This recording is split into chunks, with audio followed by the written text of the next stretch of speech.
कटक जिला किशोरनगर अंचल में बिगड़बार लगी आईन श्रृंखला दिन को दिन बढ़ुची असामाजिक युवकों दुरात्म्य जहाँफल साधारण लोके निजक असुरक्षित मनुंट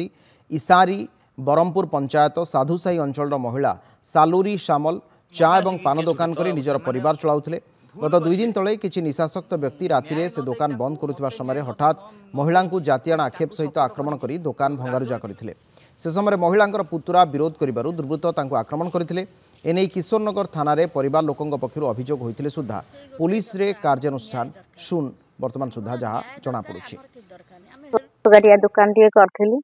हठात आसिक मदुआ माने आसी पहुँची जीवारु मते गाड़ी धमक देले जे कौन ये चलती बोली मोर खंडे दुकान पकईकि ना अमक जिन दिया धमक जिन दिया मु मना करवा हेतु भाई के टणा ओटरा करके माड़ मारे बाहर माड़ मारे मोर मो पुतुरा घरे थिला मो पुतुरा आसिक गोपाला सुनदिना आसी पहुँचला कहला कौन है मु कहली बापा को नहीं हाड़े मारुंट मदुआ मान पुतुरा जमी जाकि धरा धरी कर मो पुतुरा को कौन कले ना कामुटिकी खंडिया खाबरा कर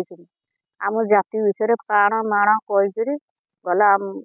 अश्लील भाषा माने से माने भाषा कही चलीगले थाना अभियोग करूँ